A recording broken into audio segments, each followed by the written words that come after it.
Hello, boys and girls, ladies and gentlemen. Welcome to the pilot maiden voyage of the new podcast with your hosts, me, Cam, and my buddy. Hello, I'm the buddy. Beautiful, beautiful. This is being recorded on the 14th of March. This is obviously the first one we're doing so far of this new podcast series, hopefully monthly, so we'll have one out every month. Aiming for monthly. The idea is we'll be talking about gaming news, what we're playing at the moment, a main subject, and what we're looking forward to in the next month. I think the biggest bit of news and the first bit we have to hit, because it's been on almost every media outlet, has been the HBO's Last of Us TV series. Oh yeah, definitely. Because that's been talked about for years, people wanting a Last of Us TV show. Do you think it's because of the Witcher series? Yes. I would say so. Because, before that, we'd had video games that had been adapted to film, but we hadn't really had any video games adapted to TV. But, no. Funnily enough, with things like Quantum Break, you'd had video games that were trying to be TV. Yeah. So, now we're finally going full circle and having TV. Are you concerned? Because my concern is, I don't watch much HBO, but HBO are the people that made Walking Dead, didn't they? Yeah, I think so. My concern, do you think it's going to end up like that? Well, HBO also made Band of Brothers, don't forget. Yeah. Which, granted, totally different show, but Band of Brothers is widely regarded as one of the best made TV shows of all time. Yeah. And I don't know, I guess, so I'm assuming by saying, will it end up like The Walking Dead, you're saying dragging it on and on and on for ages. Yeah. And just not letting it end. And also because it's zombies, it might be a bit too similar. Yeah, that's what I was wondering. I was worried that it would get very samey. I'm not sure, because I think The Last of Us had a very, different spec on zombies. It's made with the fungus, isn't it? That's a real fungus in the real world, and you have the clickers and the bloaters. But, it's not there's nothing in The Last of Us that ever says an infected won't die unless you shoot them in the head. Yeah. Infected are still meant to be just people. Shooting them in the chest will bring them down. Their heart is still pumping and shit. They're just people that have gone crazy. Yeah. It's more akin to, did you see that movie, The Crazies, with Timothy Olyphant? Yeah. Funnily enough, I only watched it a couple months ago. Yeah, I guess it's more akin to that, except with strange fungus growing out of your head. Yeah. Well, what'll be interesting is that it has to follow someone else's story. It can't go Joel and Ellie. It has to be something completely unrelated. If they go Joel and Ellie, then it'd just be too predictable. Yeah. It? I think the problem is that you also got because their storylines so fleshed out, especially between obviously the first one and the second one coming out at some point. I think that trying to fit any more story in there, let alone a TV show, would just be pushing it. I think that they definitely have to go for something way out there, another completely new group of people. Definitely. The second one comes out in 2 months, just so you're aware. Oh, it's not too far away at all. Oh, shit. But I definitely agree. But then I think you then run into the problem that the strength of The Last of Us is the characters. It's the reason why the game is so great. It's the reason why, if The Last of Us Part 2, they came out and were we're suddenly doing a different character's story arc, it would be kind of strange. Well, the thing is, they've got one of the original writers from The Last of Us working on the TV show, but they've also got one of the writers from Chernobyl working on it. So I wonder, based on the fact that they're bringing in one of the writers from Chernobyl, they're going to do a sort of toward the start of the infection. Maybe. That could be interesting. I'd say, I think that would be more of an interesting take on it, just to see how, basically the world falls into the shitter. They could do, other countries and stuff as well, because obviously The Last of Us is almost entirely in America. You could easily I think that's actually a really interesting idea, because the start of The Last of Us, with Sarah, and you're seeing kind of, the apocalypse beginning, literally, the beginning, and then it skips 20 years. Yeah. So I guess, you've got 20 years of stuff there that you're missing on. I think after seeing that, the video game World War Z, after seeing the Japanese segments of that game, the Japanese segments to me look the most interesting. And I don't know, because you never really see zombie apocalypse films set in Japan. The only one I know of is the Train to Busan or something like that. Oh yeah, and that's entirely on a train, so you don't really get to. I think like a zombie apocalypse based in Tokyo and shit would be awesome. Yeah, be a bit of a different location for a change. Yeah, it'd be interesting to see. Who do you think which actors would you like to see in it? In the Last of Us TV show, yeah, it's got to be Ellen Page playing Ellie, right? Well, funnily enough, I was looking at it and everyone was saying that they hope that the main cast who do the voice acting gets in, because some of them are actually pretty good actors. And Troy Baker's a fantastic actor. Yeah.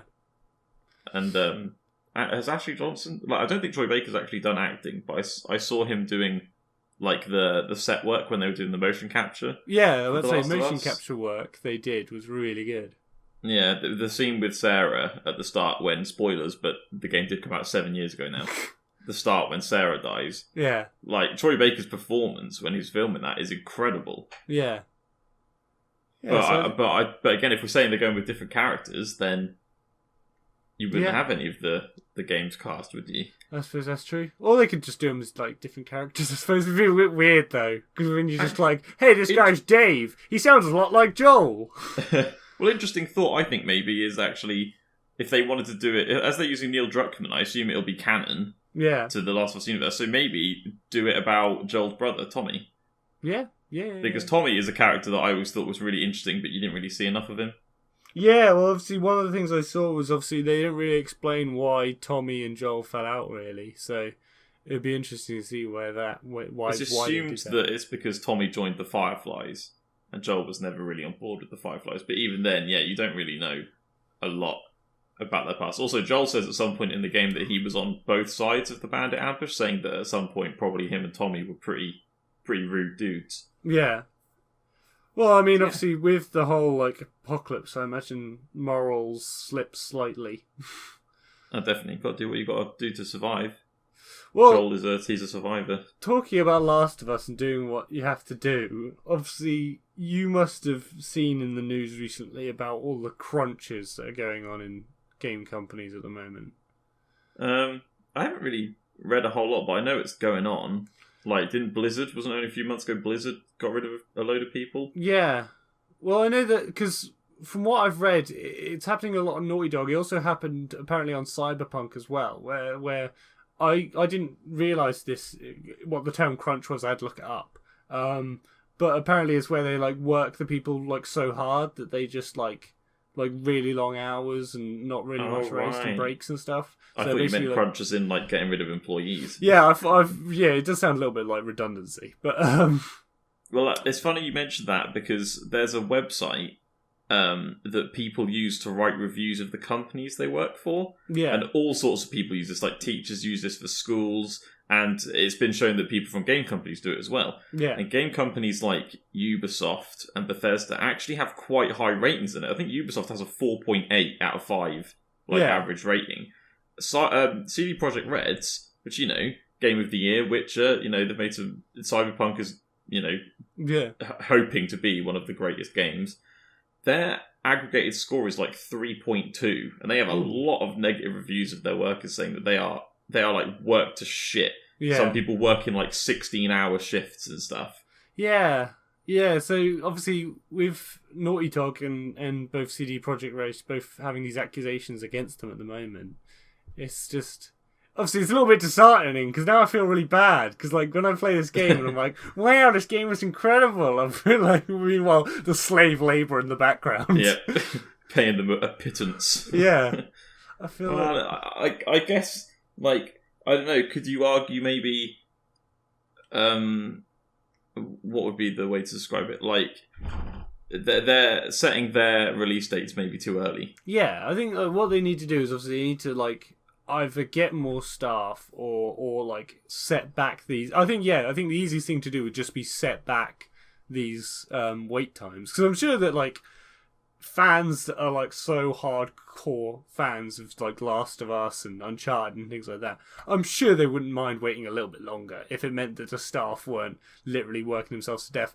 Because looking at the news article, the problem that they're having now is because they're working their staff so hard, they've got such a high staff turnover that a lot of the people that so almost all the staff team, I think it was something like 70% of all the people who worked on Uncharted 4 left almost immediately afterwards. I didn't realise it was that bad. So I didn't realise it until I started reading these articles. I thought it was just like, working in the games industry.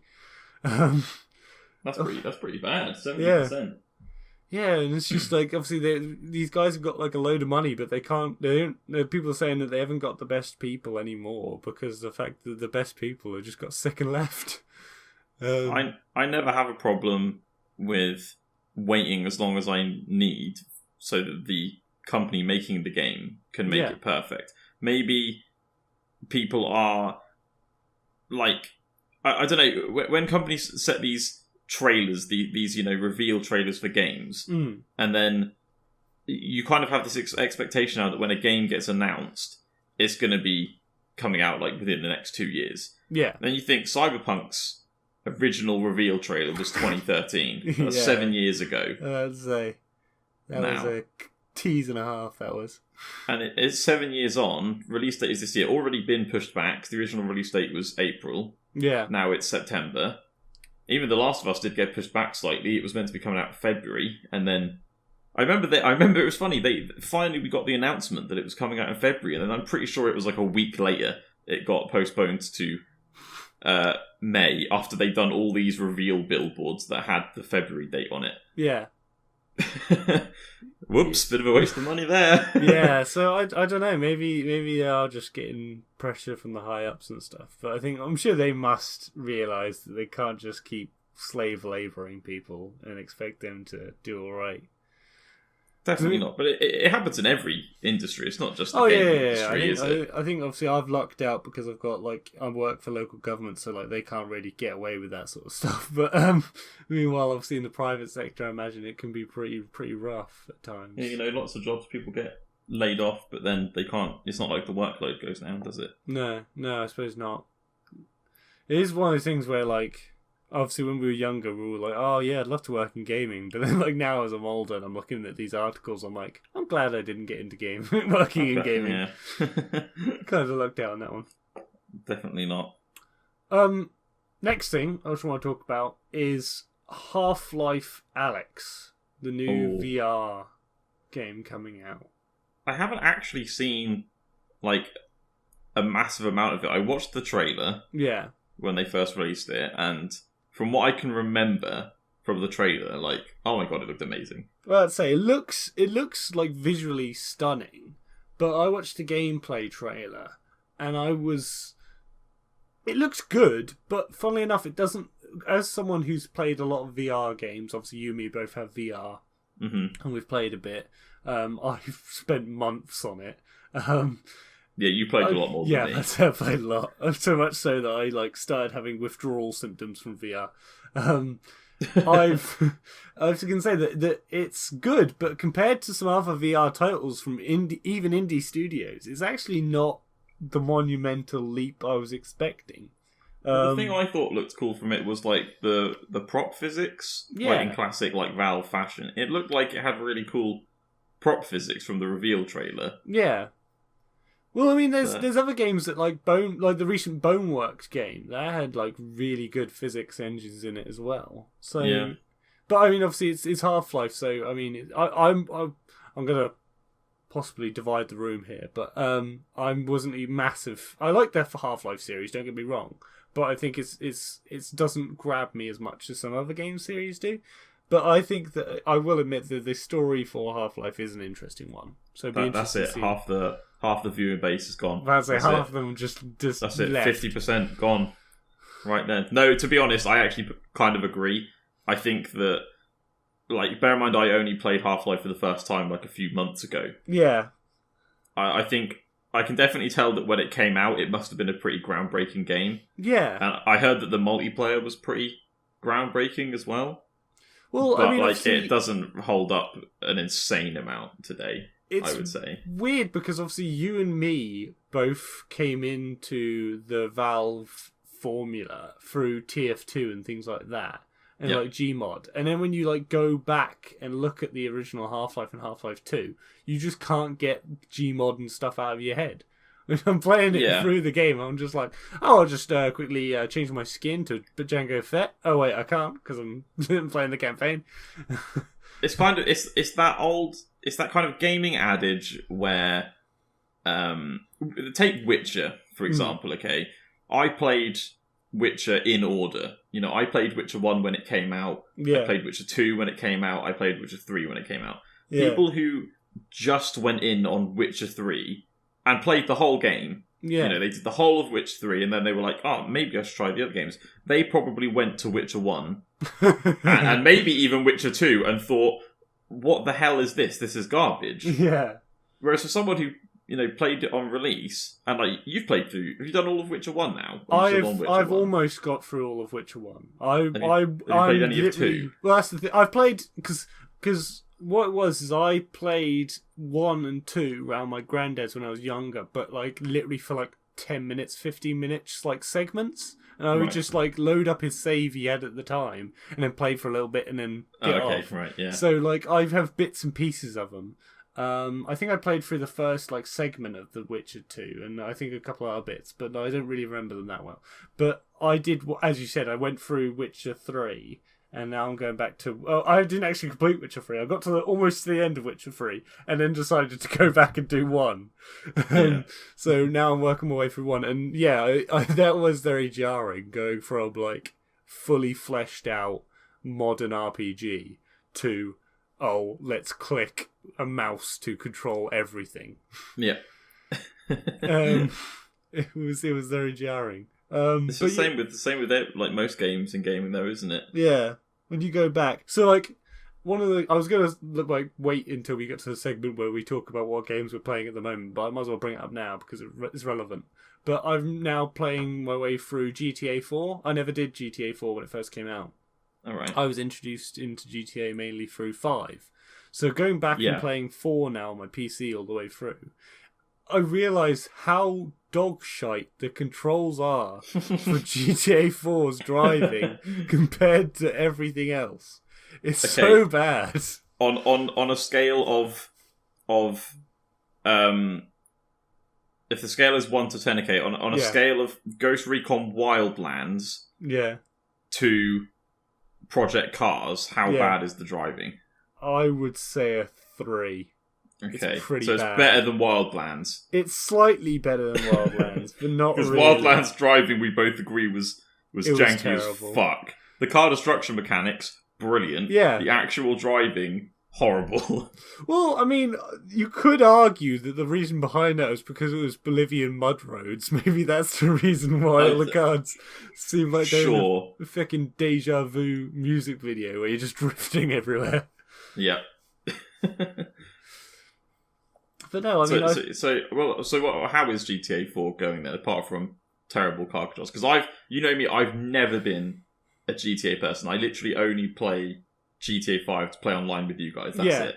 Yeah. I mean, I quite liked... When I played the GTA 5 campaign, I kind of enjoyed it. I quite got a little bit of a kick out of it. I didn't expect myself to. I didn't mind the campaign, but I kind of enjoyed it. So I've wanted to go back and play GTA 4 just to sort of see how that campaign played out. And I've been working my way through it, and it's not terrible, but it's not really the engrossing story that the fifth one's got. It's very much like, oh, I've come to this country to hunt down a bad guy. Oh, here he comes! And literally, he just walks in the door. It's like, well, that's convenient. It's just like this. It seems like very much like it's very linear. It feels very linear, the story. When did GTA 4 release? Because GTA 5 was. When was GTA 5? 2013? Something like that. I think it might have been 2014, maybe. I don't know. Look at the job. Like, look at the job sick days, and then wherever the peak is, that's when GTA 5 was released. Because everyone, so true. Everyone took a sick day that day. Mm-hmm. But no, it's weird. And then obviously going back to like the controls. Some of the controls are fine. So like the walking around and the shooting's actually okay. It's weird because the physics system for GTA 4 as much as it's a little bit Gmoddy, it's kind of cool because like you have like these guys where you shoot them in the head and they're like and they like fall off the roof, but they like proper flop off and do like backflips and shit. Wow. I always love it when you shoot someone in the head and they still have the brain power to scream as they yeah, you get that a lot. You get that a lot. But no, it's an oldie but a goldie. I do kind of enjoy it in that weird sort of comical. Oh, look at this game like being old sort of thing.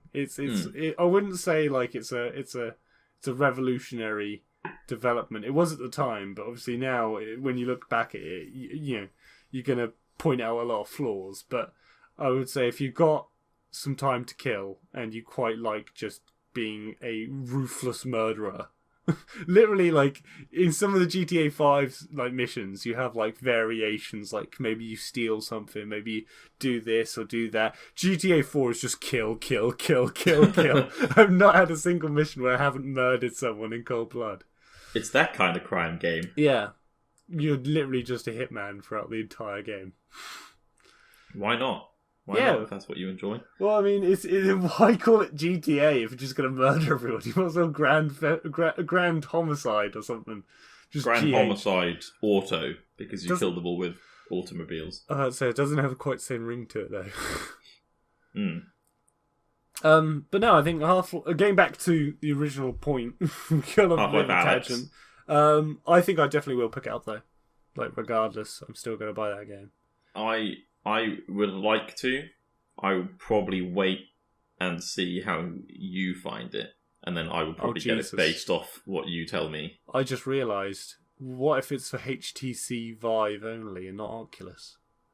Then I guess we kill ourselves. I guess that one now goes out the window. That one. Nah, someone will make it. Someone will mod it and make a framework that makes it work with Oculus. It's a Valve game. If it doesn't have modding, then Steam will just break. I will admit, that'll probably be the interesting part for me, is just seeing how the mods come out of it. Yeah, actually, saying that, like, man, it's a Valve game. It's got to have mod support. Yeah. A VR game with massive mod support. I will admit, I was really tempted with my Skyrim VR to try and mod it. But because I know that apparently some of the default Skyrim mods can be slightly adjusted so they'll work on VR. Mm-hmm. But I'm a little bit terrified too. Just because I'm scared it's going to completely ruin my PC. Okay, look, do you know what happens when you start a new game on Skyrim and some of your mods are broken or you have too many mods that don't work together active? Do you know what happens? What? Hey you're finally awake. You're in the cart, yeah? The cart goes flying through the air, right? Spinning. As soon as you load in, you'll hear the horse die. And then when you spawn in, the cart is flying through the air. Imagine that in VR. Okay, the cart is spinning at 1,000 miles per hour through the air. Jesus. I think the problem I would have is bear in mind the last time I tried to mod a Bethesda game was Fallout New Vegas, and that was the death of my last PC. I'm a bit dubious about touching Bethesda games with mods now. I mean, you just shouldn't be allowed near mods at all. No. I hear horror stories of what your Left 4 Dead looks like. Yeah, that kind of got away from me. That one did. It sounds like you're playing like COD World at War that's been hacked rather than playing Left 4 Dead. Yeah, really. well, I mean, every time someone asks me, like, "Oh yeah, hey, do you want to play some Left 4 Dead 2?" and I haven't played it in a couple of months, it takes me a good 2 hours for all of my mods to update. Yeah, this takes a long time. But it's interesting. It's interesting when it works. But then the problem is when you have that one mod that doesn't work, it doesn't tell you which mod crashed your thing. So you have to do the detective work. And when you have like 100 mods, you have to subscribe and unsubscribe individually to each one till eventually you find out which one was crashing your thing. It's just painstaking, to say the least. I bet. Alright, next big thing. E3. RIP. It's dead. It's gone. That's it. No more E3. Is it just... Do we know if it's just cancelled for this year, or is E3 just gone? I don't know. I haven't had time to look into it in depth. Everyone just says it's cancelled, but whether that's for the foreseeable future. Because I know we were talking about this a couple of months ago. We were talking about how E3 is becoming kind of redundant now. Mm-hmm. Like, maybe that's to do with it, or maybe it is just Corona. Who knows? I don't think it's. I don't think it's to do with Corona, because No. I feel like if it was to do with Corona, it would be cancelled closer to the time. Yeah. Because they would wait and see, wouldn't they? Yeah. You always Because E3 must be such a fucking like massive money grab for whoever hosts it. Yeah. Who does host it? Who gets the money from E3? I assume all the companies get a certain percentage. It's a conspiracy, Cam. I Who assume owns E3? I don't know. But I mean, you and me have never been there. No. Did you ever want to go? Oh, I mean, sure. Like, I've always wanted. Well, you can't now. No, can't now. The choice has been ripped from my hands. No, I always liked the idea of going to a gaming fest, but I would probably go to like some smaller ones before I went to E3. Yeah, because that's the big mama. That's the big boy. The problem I have with that is the same problem I have with a lot of things in life, which is people. Because exactly, I agree totally. If you like stuck in like, because it's all nice and good seeing all these things, and you have like the hands-on rooms and stuff like that. And as talking as someone who went to a smaller one, I-18 or I-68 or whatever it was. They're two very different numbers. Sorry, something along those lines. I can't remember exactly. And that I remember doing that, and there was like these hands-on things, and trying to get your hands actually on a controller for any length of time, even with a small convention like that, was a bit tricky. I ended up having. Did you get hands-on with anything? Yeah, I got hands-on with Assassin's Creed Odyssey before it was released. Oh, I nice. got to go on that, and I had to go on COD World War II before it was released. I got to have a go on that, and that was quite fun. And I did quite well on it. I remember getting shouted at though by the guy in the Assassin's Creed booth because I just wanted to take a picture for my phone for Twitter, just like share with you guys, just saying that I was playing it. And the guy shouted at me saying that there was apparently there was a tiny 10cm by 10cm no pictures allowed sign on the way in that I didn't see because a fat guy was standing in front of it. And he shouted at me because I took the picture. And I was like, how the hell was I going to know? It turns out... An honest mistake? I think no, it wasn't Odyssey, it was one of the other ones. It was I think it might have been the one before that. Syndicate. I think it was. Syndicate? Well, the one in London. Yeah. Was it? I don't know. It was one of the ones. Anyway, I remember it not doing particularly well. I think Odyssey Origins. did well. Assassin's Creed Origins, the one in Egypt. Yeah, maybe. Yeah. It was that one. Yeah, it was that one. I never played that one. I remember being really confused by it because there was all sorts of eagle stuff involved, and I don't recall there being eagle. Anyway, back to the point at hand is that obviously the problem I can see with like gaming conventions like that is you're so big that just getting your hands on anything is going to be a pain in the ass. And yeah, definitely.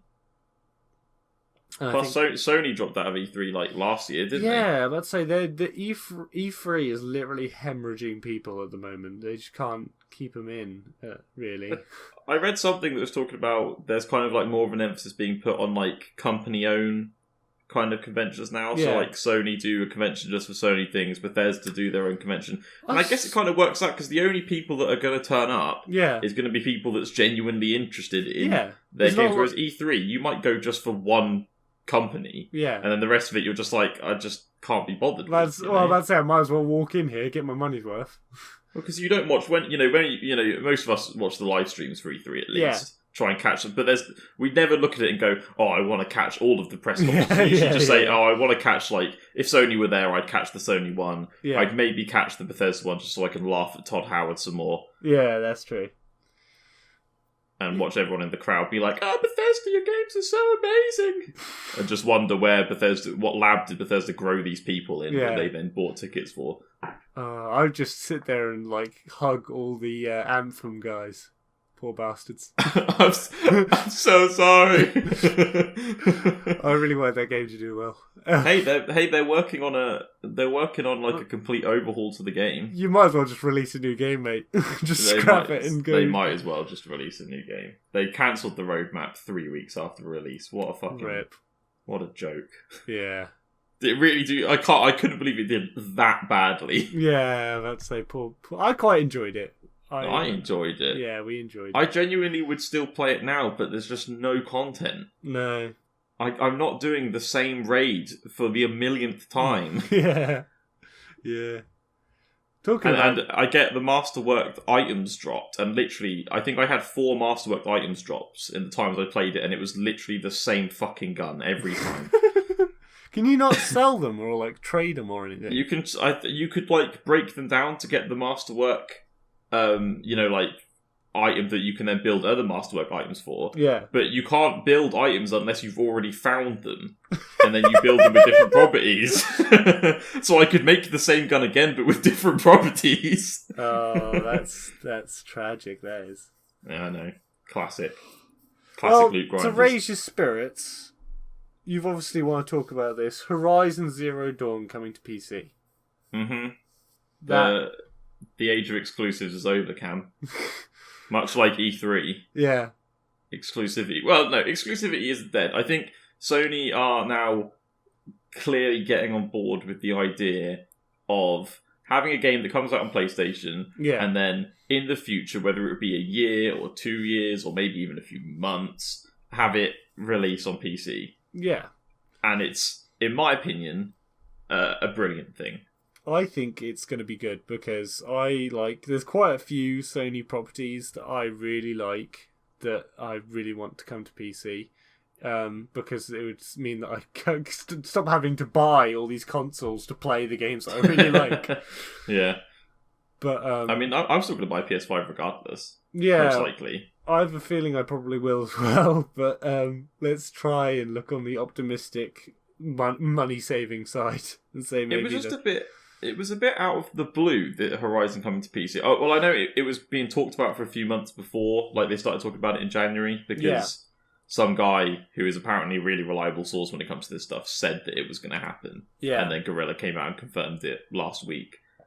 But, Horizon Zero Dawn came out over 3 years ago now. It was February 2017. That's how long ago that came out. It's interesting because it's not... I don't know whether maybe they're doing it that the reason they picked this one because they're just testing it, but it's not really one of the most instantly recognisable exclusives either, is it? It's not, but I will say it did a lot better than I think people think. Yeah. It was close to winning awards. It was nominated for Game of the Year. Was it one of the release titles? For what? For PS4. Was it a release title? No, Yeah, it was 2017. Oh, okay. For some reason in my head, I've got it around the same time that the console was released that the game came out. Because I remember seeing a lot of packages with Horizon Zero Dawn and a PS4. So... I think it was announced like 2 or 3 years before it came out. Oh. I think it was announced probably not too long after the PS4 came out. Oh, right. But it had a really long development, which I understand because the game itself is fantastic. I would still uphold to this day that in terms of graphics, I have a 4K TV that I play it on. It's not HDR either, so I can't imagine what the game looks like in HDR.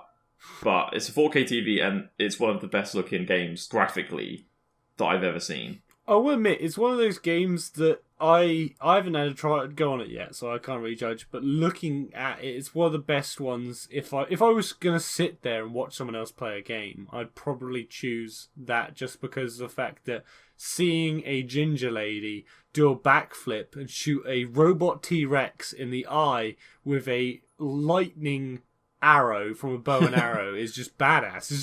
It's just basically a wallpaper as itself, isn't it? It really is a badass game. But it did so many things right.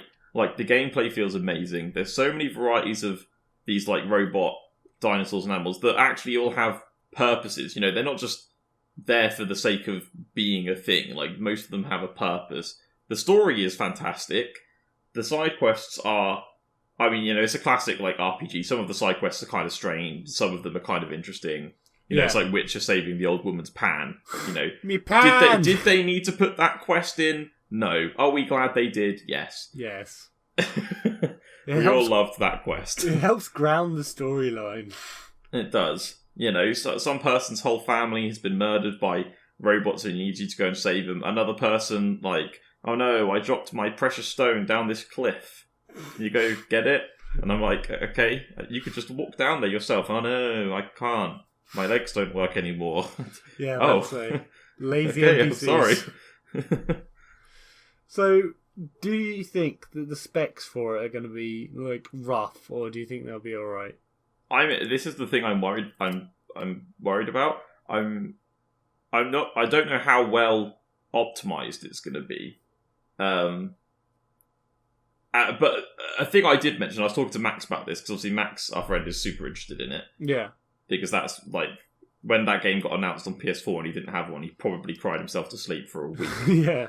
But the one gripe I have with Horizon Zero Dawn is aiming on a console, on a controller, at 30 FPS, when you're trying to shoot dinosaurs that run like they've just snorted 20 ounces of crack, is kind of difficult. Even with the focus, where you can like put everything in slow motion for a little while, it can be tough sometimes. And on PC, like I've already said, I'm going to get it on PC when it comes out, for sure. And I feel like I'm just going to crank it up onto the hardest difficulty, because I feel like aiming on PC is going to be super easy. Alright, well, I'll hold you to that. We'll see how that one pans out. But yeah, I'm wondering, like, is it going to, like, it'll definitely be 60 FPS achievable. Yeah. For sure. But yeah, you are right. I'm wondering, like, what are the specs for it going to be? Because it is a fantastic looking game. Yeah. But it is also 3 years old. So yeah, I suppose that's true. Like, it hit 30 FPS constant on PS4 at 4K. Yeah. So okay. It's clearly optimized mildly well, at least. Yeah, well, obviously we'll see how that pans out. I'm sure you'll be able to stream some of it, and we'll be able to find out how that goes out. Hell yeah! But so what? With Horizon Zero Dawn coming, obviously the big thing is the PlayStation exclusives. What we can hope. One of the things you want to see Uncharted. Yeah, I want to see Uncharted. I love the Uncharted games. I've played them through God knows how many times now. We're both in agreement. And Uncharted, I think, would be a really good one for PC. It would certainly make aiming and shooting a hell of a lot easier. Definitely. Especially when you're trying to do all the backflips and the zip lines and all that stuff. I think that would be a lot easier with a keyboard and mouse. I think, it's the same problem that I said about Horizon. Aiming is tough. Yeah. In Uncharted, it kind of almost works purely because Nathan is, he's meant to be a pretty normal guy. Yeah. But sometimes it is just completely impossible in Uncharted to hit anyone. Oh, yeah. I mean, that was one of the big things that held me back when I first started playing the Uncharted series, was just the aiming. The aiming was just, I don't know what the hell Naughty Dog were thinking when they designed that aiming system, but it is, I can say hands down, one of the worst aiming systems I have ever used. Especially the first game. The first game I've been playing through again I'm trying to get through it on Crushing at the moment. And all right. Have fun. Yeah, because the problem is that the aiming reticule doesn't line up with where the bullet goes. So it gets even worse, because you have to guess where the bullet's going to go and where the enemy's head is. Because there's been several times where I've shot someone and it's gone like a blood spurt, but it counts as it hitting them in the shoulder or something, and I have to then reline it up to try and adjust it, which just seems just bizarre. Another exclusive that I haven't played yet that I really want to, and that would be nice if it came out on PC first, is God of War. God of War is one of the ones where fantastic games. Yeah, let's say everyone says how good it is, and I've watched some videos and it looks really good, and I really want to play it, but I would like to do it on PC if possible, just because of the fact that I think it would be a lot easier in some regards, because I've seen some of the platforming and things like that. You need to look around a little bit to see where you're going. Yeah. I can see where a controller that may be a bit awkward. Then they're making another one. I know that they already. Is it who makes God of War? Is it Santa Monica? Is that what they're called? I can't remember. All I remember is the chap who's voicing Kratos now is Christopher Walken. No, Christopher. What's it? It's me, Christopher Walken here. No, it's the guy who plays he plays Tilk in Stargate. That's why I try to remember, because of Stargate. Of course. So I remember. Nerd. Yeah. I think he is Lambert or something. Well, you know what? Another game that a community of people would love to see come to PC, but I'm saying now it's never going to happen. Yeah. Bloodborne. I mean, one of the best PlayStation exclusives, like, ever, I would say. On the PS4, out of the exclusives, Bloodborne is definitely I up there think with that the best would ones. definitely be the easiest to port. I think that would be literally like Oh, definitely. a week max. Because, the Dark Souls games already run on PC pretty well.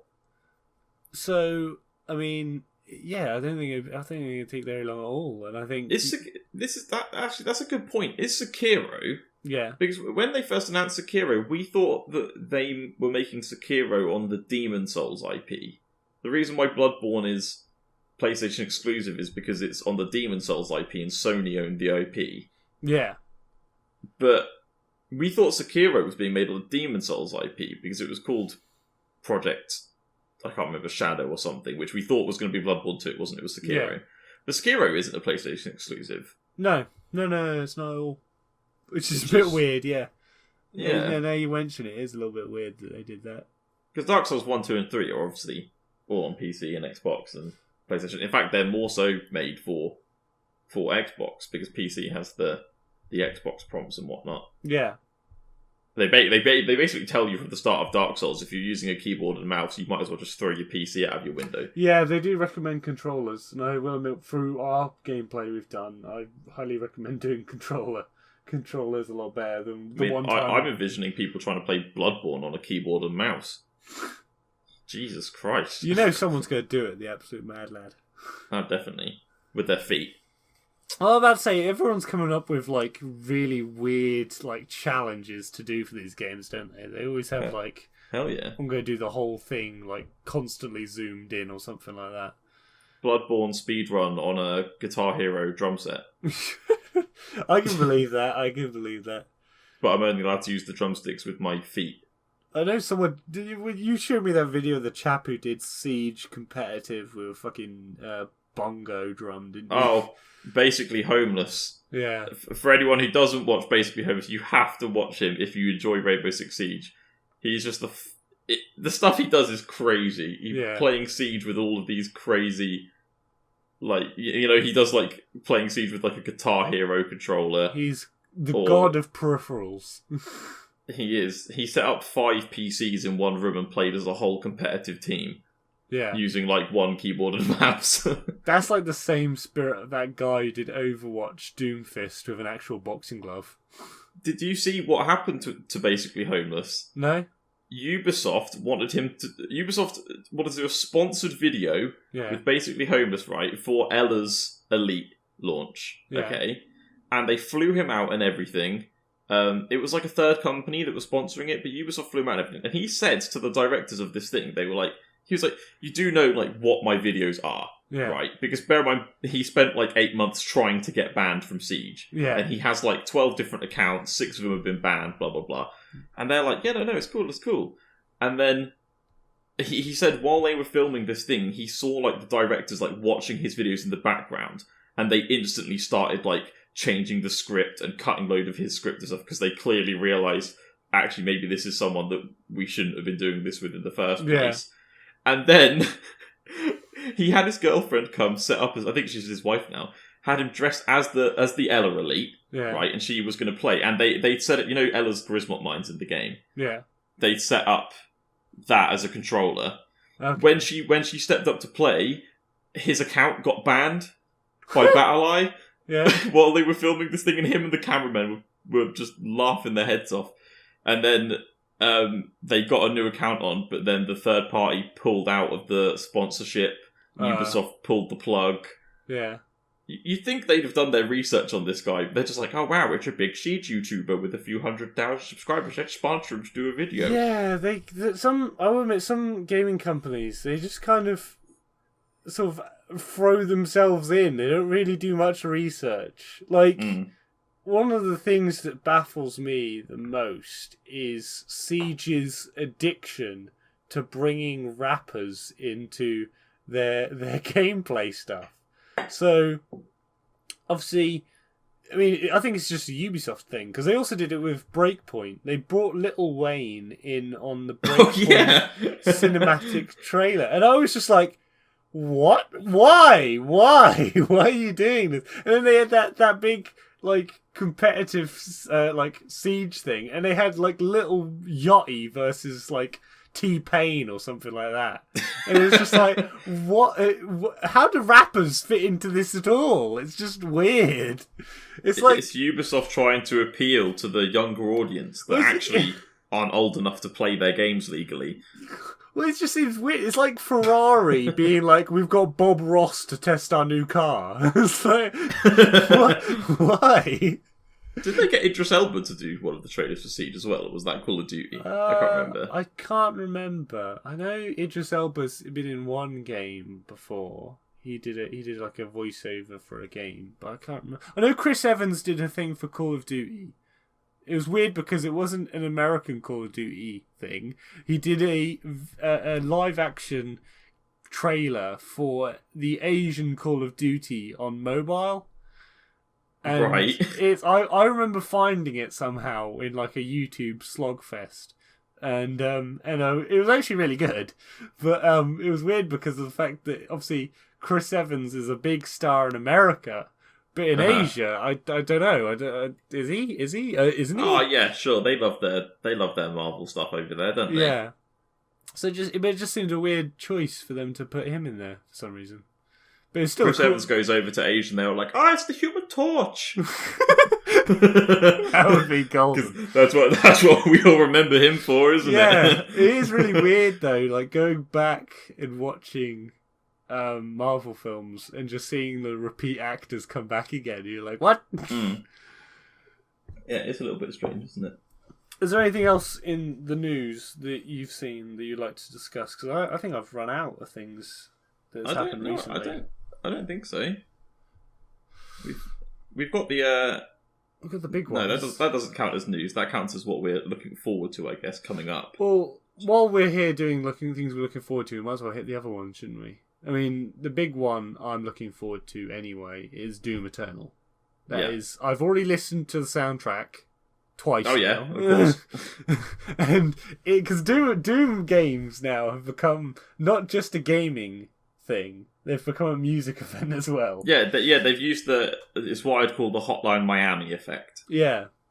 The game is amplified because the music in it is so damn good. Yeah, I'd say. Well, and everyone was like, "Oh, the first Doom reboot was just going to be another cash grab," and then Mick Gordon comes in and is like, "Hold my beer," and then just like this amazing music feat comes into play. Oh yeah, I mean Mick Gordon is a genius when it comes to certainly he did a Praise soundtrack. Yeah, Praise 2017 game that didn't get a lot of love, but I personally super enjoyed it, and I really think the soundtrack was a big part of it. It was brilliant.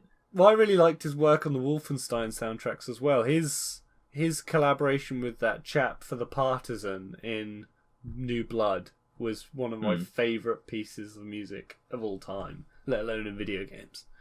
Are you sure your PC's going to have enough space for it? Well, that's one of the things I was going to come on to, because I love Doom and I love Doom Eternal. What I don't love is the file size. I really want to play Doom again, the original reboot. I want to play it again, but it's like 80 gig. It's 80 gig, and I just can't warrant that disk space. I don't understand how it's 80 gigs. I will admit, like graphically, it's a beautiful game. But surely it's not that beautiful. It requires... It's like the gameplay mechanics aren't that intricate and the maps aren't that big. That surely, like... Maybe 40 gigabytes is literally just the music. Maybe he didn't compress the music at all. just put it in there raw. And that's they just hit release. And then they just turn to Mick and they're like, you did compress the audio files, right? You can't compress magic!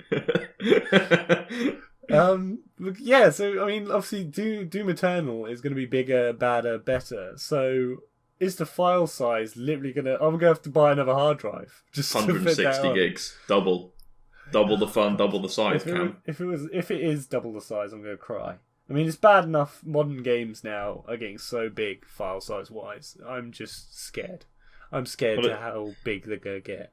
It's fine because if the Breakpoint update is terrible, then you could just uninstall that and make way for Doom. That is true. We'll free some space up that way. Obviously, you've mentioned it, so we've got to go into it now. the Breakpoint update is another thing that I'm really looking forward to. And we're both looking forward to that. Yeah, we're both super looking forward to it. Because it's basically going to turn the game into what it should be. Yeah, Breakpoint is that game that we really wanted to love, but there was just so much wrong. Well, I basically went through a denial process throughout the entire... I know you did. Because I signed up to the alpha. I did the very first alpha. I was in there. And I was like, oh, this looks incredible. This looks really good. You know, I mean, it's alpha, but like, the guns are here, and like, the map looks great, and you know, graphics are awesome. We played the beta together as well. Yeah, then we played the beta together, and we were like, oh, okay, you know, it's not really a massive step past the alpha, but I'm sure you said much had changed. I'm sure that they're just waiting for the full game. I'm sure it'll all come out. It'll all come out in the main game, and then the main game releases, and I'm like, oh, okay, you know, maybe. Obviously it was a bigger step up from the alpha and the beta to the main game, but still I was like, you know, I'm maybe I just need to get past this tutorial level and then it will come into play. And I was like, oh no. And I guess the word to describe it is underwhelming. Yeah, I mean, it didn't meet our expectations, which I would say isn't a fault of ours. It's a fault of their advertisement because it was the adverts were really good. It was meant to be this. It was meant to be really realistic, and you know, really incorporate teamwork into it. You know, you can go solo if you want, but it's going to be a hell of a lot better if you go in as a team. Yeah, and it just kind of didn't have that. No, it didn't really have any of it. There was never a point playing with you and Bacon Dog where I felt like I was expecting to have these kind of moments where you know I was going stealth. You were going marksman, and Bacon was going like the big guns, big dog. Yeah, he was going big guns. There was never a moment where, you know, we did some cool things where like I'd stealth in, take out a few guys, Bacon creates distraction, and you're picking them off. You know, sometimes I get spotted, and you know I'm not really kitted out for full open combat, and I'm expected to have this kind of, you know, I'm in a bad spot. You know, I need some sniper cover from cam so I can make my own. There was never really any of that, because even if I did get spotted, I was never in any danger. Yeah, I mean, like, most of the combat, like, they brought in realism, but they didn't bring realism in where it was needed. So, almost all the enemies died from one shot to the head. So, whereas you, on the other hand, are basically a fleshy Terminator and could just soak up bullets. So, a lot of even the dudes with, like, the full armor and the miniguns and stuff like that, you just two-tapped them in the head and jobs are good. I mean, you didn't even have to do it with an assault rifle. You could do it with a 9mm if you wanted to. Exactly. M9, bang bang. It just felt like a lot of the times you could just easily weasel your way out of combat, like, pretty easy. They brought in that whole wound system. Genuinely, you know, I don't think I even finished the game. I did most of it on the second hardest difficulty. I think I ramped it up to the hardest towards the end because I was like, I just didn't feel the challenge. I don't think I've ever experienced a wound. Like, I don't think my character has actually been wounded. I did the campaign on realism difficulty and I got wounded 6 times. But almost all of them were the superficial wound where like you have like it says you're wounded but it doesn't actually affect anything. So I could just like 5 of them were that, and the 2 times I got injured to the point where I could actually was limping or couldn't like aim my gun or whatever it was. I literally only like that one lasted for like 2 seconds while I quickly pulled out like a stim pack and stimmed myself. Because with the stim packs, you didn't even have to like spend the time to bandage. You just injected yourself with some heroin and off you go. Another disappointing Meanwhile, thing. the other time, I just wanted to see if it actually impacted my gameplay, and I found as a marksman, not a lot. Especially if it was just a leg injury, because you're just like, oh, I'm laying down anyway. So, what is actually this update bringing? Well, it's bringing so you can basically customize all the features that you got in the game in terms of like injuries and stuff like that. So you can your wounding, so you can change how like whether you get wounded after every bullet or whether you don't. You can also change whether you like how much of your HUD, but they had that already. They had that already in the game, so I don't know why they put that in the advert. But and then there's also so you can change if you have one gun or two guns, like primaries. You can also have it so there's no gear level, so there's no gear levels, so you can just say, I want my gear, and that's it. Honestly, that's one of the best parts for me. Why? I don't understand why they brought it in the first place. It's I'm fed up with that whole loot grinder thing. It's so dumb. Well, I suspect it's because they like did it for artificial like loot sort of stuff. So like, obviously, if you have to design a gun or a vest or a hat for a game, obviously you have certain things you got to put into it. But if you could just copy and paste that and then add a different number on the end, I assume that's a lot easier. Yeah, no, definitely. So I think that might be the reason why they did it, which is really sad because I think that they just need to add, I think they could have just spent some more time and added a few more guns in or something like that. Mm-hmm. Would have been really, really nice. But we'll see how this one pans out. When the update's coming out on the 24th, I think, 25th. So we'll see how it goes. We've both said we're gonna start our campaign on it together. Yeah, we're basically gonna ramp it on to as hard as we can. We're putting like wound after every bullet. So you get hit, you're wounded. Yeah. So I'll finally actually experience being wounded. Yeah, yeah. Just before the game even starts, I'm just going to shoot you in the leg. No gear, loot levels or whatever. You get a gun, you've got a gun. Yeah. You know, it's like real life. You don't have guns that have levels. I've got a Scorpion Evo. But mine only does 22 damage, whereas yours does 32 damage. This is the sentence you just said there was the reason why I never played the Division. I like the idea behind it, but like the gear levels and like the level statting stuff just would annoy the hell out of me. It can be a real turn off, you know. I can bear with it for like Destiny, because Destiny is like kind of fun, but like Division, no. I played the beta for Division 2 as well, and I was like, I just can't deal with this loot grinding stuff, man. No, it was pretty. Some of the loot grinding stuff, depending on the games, but I think the Division's got one of the more grindy ones, especially to get some of the good loot. But it makes sense for the Division because it's one of those games. You know, it's an MMO game where you can't one-shot enemies. You know, you have to take down enemies as a team. Yeah. Whereas Breakpoint isn't that. No. Breakpoint is a game that any gun can one-shot, headshot an enemy anyway. So why does our guns have different tier levels? Yeah, that's it. Funnily enough, it just didn't actually seem to make much difference anyway. Like if you got shot, you got shot. Like having a level 10 vest compared to a level 20 vest, I didn't notice any difference. Wildlands did it so much better. Yeah, on the gun front. I don't know why they didn't. If they just literally copy and pasted the Wildlands gun system to Breakpoint, I would have been perfectly fine with that. Yeah, I don't think I would have had any problems there either. I think that was probably one of the better ones to have, to be fair. I will admit, I played Breakpoint and I played Wildlands, and like it was interesting to compare the two because some points it feels like Breakpoint took a step backwards, and other times it felt like there were some bits that were better than Wildlands, but then it didn't. It wasn't what series should be. Series should always be a clear step forward, not a step backwards and maybe slightly to the left. You know, it needs to be like progress, not just maybe slightly moving a little bit. No, I fully agree. You wanted to talk about the Tailspire beta, didn't you? Tailspire, yes. For everyone who loves D&D out there, do you love playing D&D but can't meet up with your friends to play it now and then, which is an issue that we have? Yeah. Then Tailspire might be for us. But we don't know yet because it's not out. The beta comes out end of this month. I'm about to say, how long is the beta for? We don't know how long it is. But we know they're doing this beta and then that will close and then they're going to do early access as well for when the game comes out. So it was on Kickstarter.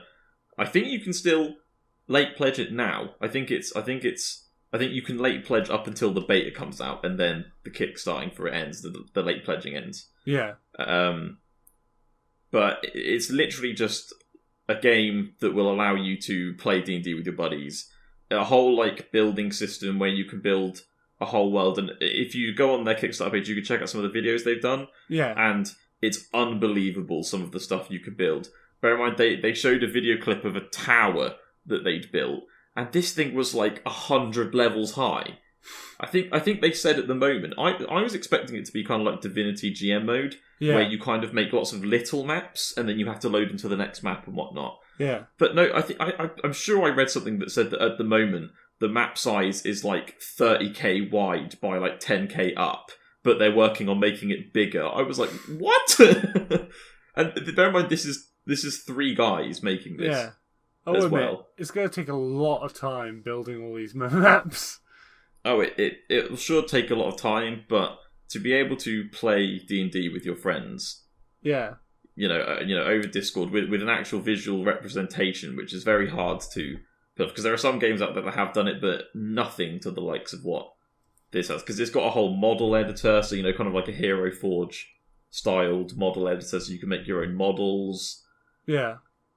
And, they did that cool... There was a video where they were showing you, like, a dock, maybe like a fight scene going on in a dock, and then the camera went underwater, and they saw you could even edit all the stuff underwater, and there were some, like, fish guys fighting under the water. Oh my god. And it's all got little animations. It looks like they're putting a whole lighting system in as well, because there's a video of a dwarf going down into the sewers, and there's loads of rats around him, but you can only see kind of like the front rows of the rats, because the light doesn't light up the whole dungeon. This is giving me a weird... Your description just there gave me a weird vibe of like a cross between Source Filmmaker and Halo Forge, just sort of like coming into I guess I can see where you're coming from, yeah. Because I remember spending hours and hours on Source Filmmaker posing like lightings and stuff like that. So I can see that like that detail could be put into things like this. Well, they said they're building in like the full D&D systems as well, So you'll have dice that you can roll. The DM can obviously hide his dice if he wants to, or you can make people roll secret rolls that the others can't see. So you won't have any of this problem that I know a lot of internet groups have, where you're rolling your own dice and people can obviously say whatever they want to say. Yeah. When they're rolling their dice, so obviously that alleviates that issue. The DM has so many tools at his disposal as well. If you're going through a dungeon, when you play tabletop, if you've drawn a map, I have my big map that I can draw a map on. Usually you want to like cover bits. Yeah. So that, the party can't, you don't want to metagame and see the whole dungeon. I know that they've said they've brought in systems for that, so you can like hide areas that only reveal when the players actually go to them and whatnot. It just sounds like it's going to be fantastic. Yeah. And I'm really hoping that it's as good as we want it to be. Because it would be a real big letdown. Yeah. Well, another thing. Sorry, I don't know how much longer we've got left, so I wanted to bring this up because I forgot to mention this to you before we go on. But Mount & Blade Bannerlord. Oh, yes. Is supposedly releasing at the end of this month in early access. I will wait till I see it before I believe it, because... Those PS2 era graphics. I was saying, Mount & Blade Bannerlord, God, that's been going on for a long time now, that is. Years. They keep talking about releasing it, and then they're like, oh, okay, another 6 months. Another year. Yeah, I remember end of 2017 where they were like, it's definitely coming out 2018. Lying pieces. And then you get to December 2018 and they go, here's to 2019. I mean, Mount & Blade's one of those games where I don't know why it's so much fun, but it just is. Oh, it's Mount & Blade Warband. Yeah, it's a brilliant game. And so, yeah, what I'm interested to see as well is what DLCs they do. Bear in mind, Napoleonic War was such a curveball. I'd be really curious to see what the Bannerlord tries to pull out. You know what I'd really like to see them try and do as a DLC? Kind of like Napoleonic War, but imagine that, but more like naval combat. Imagine like Battle of Trafalgar Warband. Oh, that'd be pretty cool. That'd be pretty sick, I think. Well, what I want to see like the turn of the industrial era Chinese wars. Where they're they have like samurais and like gunpowder and stuff.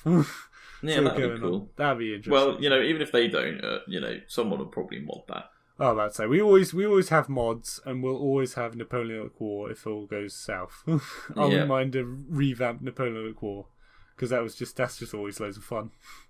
That's a great game. I'm hoping the Bannerlord will be good.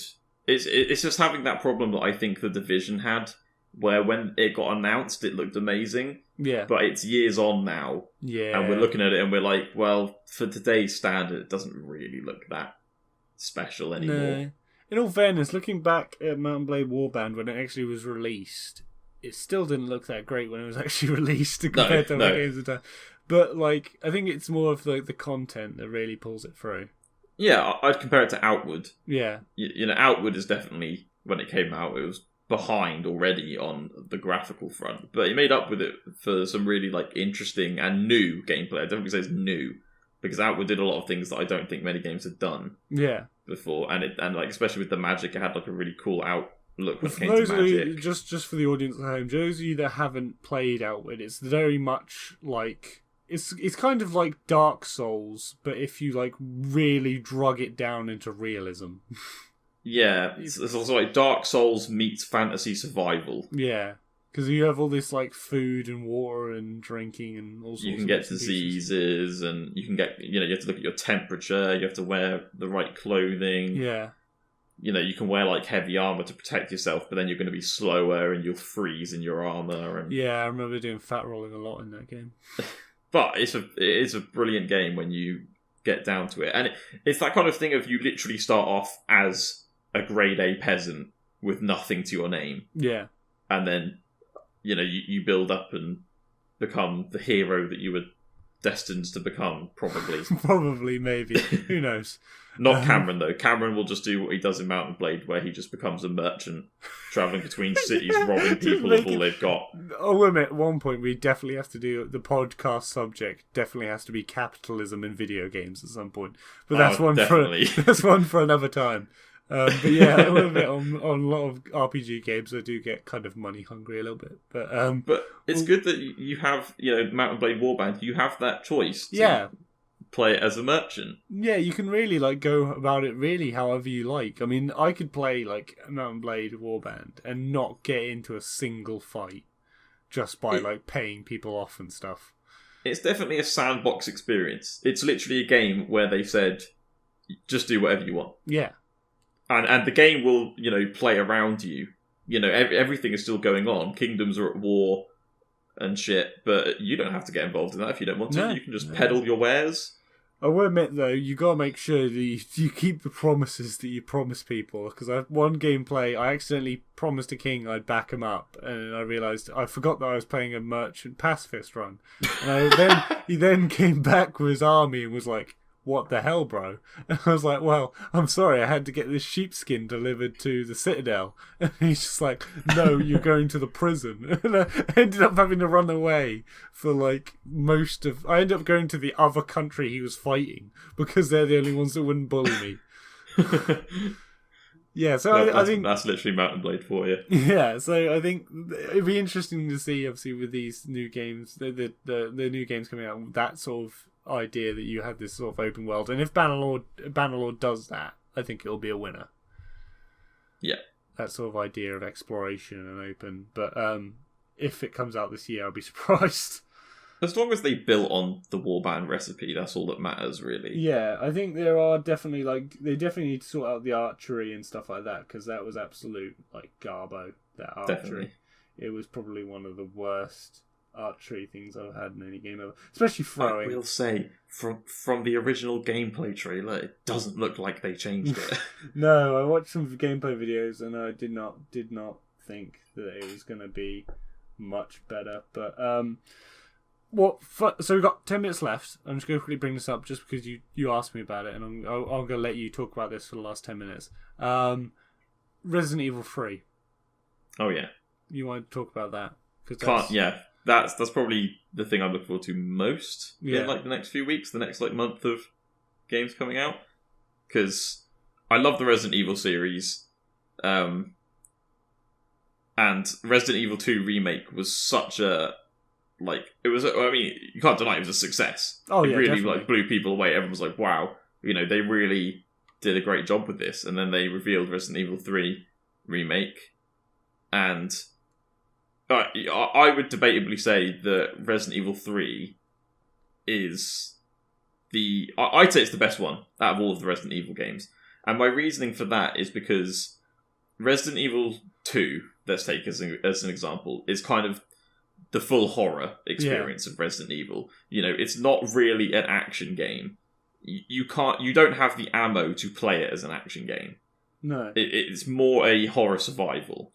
And then some of the later Resident Evils, Resident Evil 5 and 6, they completely scrapped the horror recipe and went full action. Yeah, definitely. Which I'll admit, it can be fun with a friend. Yeah, definitely. It kind of like that mindless co-op action. But in terms of a Resident Evil game, kind of weak. Yeah, definitely. Resident Evil 3, in my opinion, it's the perfect middle ground. It's the perfect middle ground of horror survival with action. Yeah, because obviously you got this sort of dodge function they've put in there, so it's a bit more sort of you can roll away and move around a bit quicker, and then obviously in return they've buffed up the guy that's chasing you, the Nemesis, to be my goodness, superhuman with this tentacle arm that's going to just hunt you to the end of the earth. That just seems completely unrelenting. And then there was that terrifying news article that came out that said that he was going to be able to come into safe rooms as well. Yeah, Nemesis for the new Resident Evil 3 remake is making Mr. X look like a kid coming at you with a plastic mallet. Yeah, I will play. I'm sure you'll play Resident Evil 3. Okay, you'll go back to Resident Evil 2 remake, and you'll wonder why you were ever scared of Mr. X. Yeah, because Nemesis looks unbelievable. But yeah, touching on everything you said, the dodge system, because there was a dodge in the original Resident Evil 3, but it was kind of hard to do. Yeah. Whereas this one, you've got the cool, and there's perfect dodge. If you dodge at the perfect moment, then it goes in slow mo, so you can get some slow-mo headshots on the zombie you just dodged, or... Oh, that'd be cool. Whatever, yeah, because, again, it's it's meant to be a bit more action-y. Yeah. Well, that's what... So you get the slow-mo blast in the head. One of the things I would say, as much as a lot of people shit on the Resident Evil 6, one of the things I did quite like was the movement system in it, and I think that obviously being able to dodge in a Resident Evil game is just such an asset. It's just unbelievable. Especially when, I've played through the remasters of the first one, and the prequel, and that's just the tank controls are just Yeah, Resident Evil 2 remake, I feel like the reason it doesn't have a dodge is because it would make it really easy. Yeah, I will say that. Especially in the there are movement systems. Sorry, you go. I was gonna say, no, especially in the last fight with Mr. X when you're on the elevator platform, be able to dodge would make it way too easy. Oh god, yeah. I think, it's just that kind of balance thing. But then there are movement mechanics you can do in Resident Evil 2 to kind of allow you to dodge them anyway. You do that instant backpedal when they lurch for you. Yeah. And they can't catch you, and then you just scoot around them. Well, I'd say... But obviously it can be hard to do in closed environments. You just do the stun shots, and then you can try and run around. Well, I informed you of the key trick to Resident Evil 2, didn't I, that you didn't realise? Yeah, obviously I was going to the zombie classic of shooting them in the head and then running around them, when actually it was their Achilles heel, quite literally, that was the key to defeating them. Yeah, you shoot them in the legs. For anyone who doesn't know, Resident Evil 2 Remake, always shoot the zombies in the legs. Because when you shoot their leg off, it only takes 3 shots, usually. Yeah. And when it takes their legs off, they are stuck in a downed animation for 5 seconds. You've got plenty of time to run around them. And they're slower when on the floor and easy to dodge. I mean, even when you do the lone survivor scenario where you're the soldier that got left behind in the lab. Yeah. There are military zombies in that scenario that are full Kevlar apart from one leg. It's literally screaming at you, just shoot him in the leg. It's like that Dark Souls, just parry. Just parry forehead, just shoot him in the leg, forehead. Come on, man. Well, I'd say that would be me just trying to put all my rounds into his forehead. If anyone wants a fun new Resident Evil 2 remake experience, download the Mr. X mod that turns every zombie into Mr. X. You'll have a fun time, I promise. How the hell do you even beat that? Someone did. Someone beat it. There's YouTube videos out there. Someone beat it. Jesus Christ. I don't know how. I'd say you must have stims for days to survive that. Just the amount of punches and the amount of choke slams. It'd be the clip I saw for it when I saw it was fully made was, when Leon does the electrical panel and all the jail cells open? Yeah. Yeah, like 20 Mr. X's just walking out of the jail cell. It'd be like being guest starred on a WWE like mashup where they just all take turns choke slamming you. Oh my god. Yeah, brilliant mod. 10 out of 10. Would never do again. I will admit, almost the problem is I looked at one Resident Evil 2 mod and now all my YouTube recommended is just Claire in various skimpy outfits. And I'm like, so, yeah, well, that's modders for you. Yeah. I'd say give him an inch and he'll take a mile. Always. I will admit, one day I'll complete Claire's story. One day. And then I'll get Resident Evil 3. But I think I'm probably going to wait it out. It does look really good. And I think I will try it. But I think I'll play some Doom Eternal to build up my ego. And then I'll go into Resident Evil 3. You let me know how Doom Eternal is. And I'll let you know how RE3 is. That's the deal. The deal for the next. Well, the next podcast will come in and let each other know how it went and how it goes. Because we're not going to speak to each other for a whole month. For the whole month, we're not going to say a word. No. I will admit, in this one, because obviously we've got 4 minutes left, so I'm just going to do some closing statements. Obviously, we didn't have time to do our main discussion point on this one because we just sort of overran on time. In all fairness, we thought we'd have this would go a lot quicker than it actually did, and we talked about some things in more detail. What was our main talking point? Well, we were going to talk about co-op in gaming, but obviously we'll save that for the next one. Yeah, we'll save that for the next one. What we'll try and do is we'll try and cut down on the amount of news and cut down on because I think there's got to be some break somewhere where there's like not much going on. I think there's just a lot of stuff going on this month, and we'll be able to fit some more stuff in later on. And talk. Maybe we'll do like a part 2 or something like that, where we do like one where we like talk about the news, and then we do another one later on in the month where we talk about other stuff or something. We'll do like it's like the podcast is monthly, but then maybe in the middle part, so 2 weeks later, we'll do everything we missed. Yeah, pretty much. Because I think there's a lot going on at the moment, and I think there's a lot of stuff because you and me are gaming addicts, so we do a lot of this stuff. So there's a lot to talk about on this level, and I think fitting it into an hour and 20 minutes is a bit difficult. So we might fit some other stuff in. But anyway, if you enjoyed watching this, let us know or listening. What am I talking about? I mean, you could watching it with your internal eye. If you enjoyed it, then let us know, and we'll keep cranking these out. Obviously, I think we'll probably end it on this note because it's all wrapped up in a nice little bow. Goodbye from me. Goodbye from me. And we'll catch you next time. Toodle pip.